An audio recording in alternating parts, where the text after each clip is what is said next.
watched their father launch his F-4 Phantom. He was going to the Middle East. His mission? To fight for our nation's freedom. "When will da papa be back home, Mama?" asked Daniel as he waved his chubby hand at the roaring jet. "Soon," I said, as I fought back tears and kissed my baby daughter on her fuzzy blonde head. "We're all praying that he comes home soon." Philip was excited. He loved watching airplanes. "I love you, Papa," he shouted as he jumped up and down.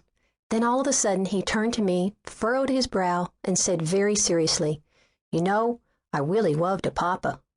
Then he turned to wave at the small speck in the sky as his dad flew off to his mission. Later that week, Mrs. Phillips, Daniel's Sunday school teacher, told me that Daniel had a special prayer request.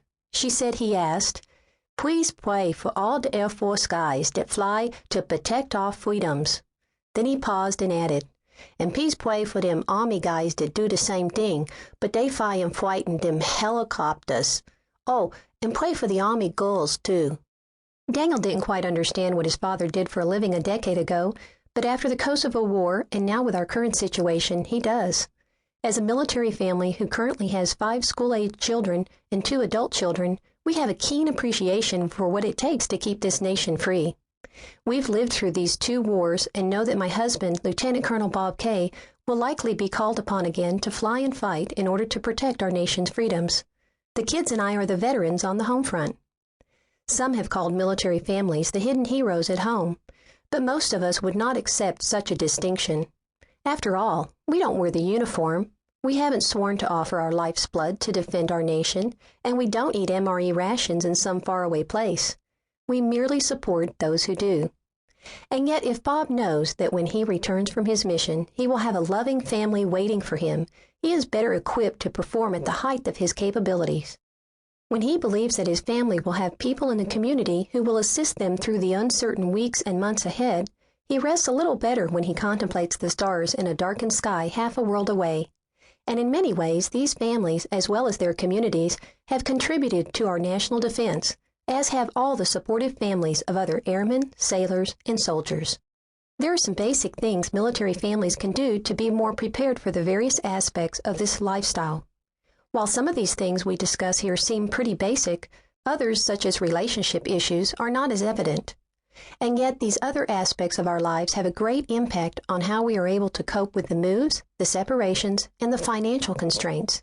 For now, here's a general overview of your adventure as a military family. Network of military support. Plug into your unit's individual family readiness group. If not actively, then at least in a casual way. You don't have to head a fundraiser committee or be the driving force in this group, but attend a few of the coffees or activities.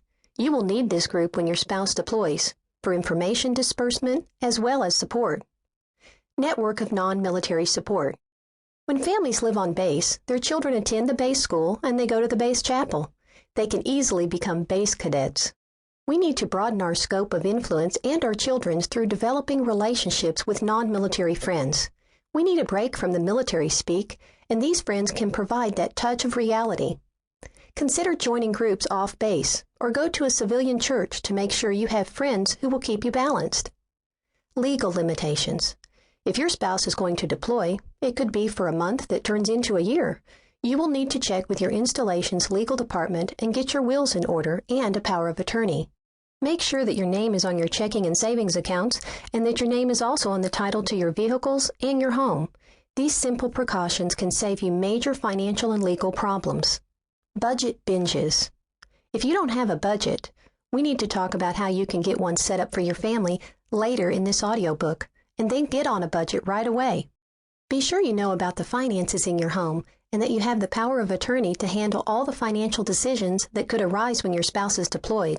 You might also want to budget for fun funds to be used when your spouse deploys. This would cover those binges such as an extra eating out, going to the movies or theme park, or even buying a new outfit. If these are funded, they won't be a liability to your budget. Learn it, don't burn it. I've heard of more than one person who burned up a car engine because they didn't change the oil. During sustained deployments, your local Family Support Center equivalent often has programs to help you maintain your vehicle. In the meantime, learn the basics of car maintenance or where and when to take it to have the service done, and home maintenance. You are quite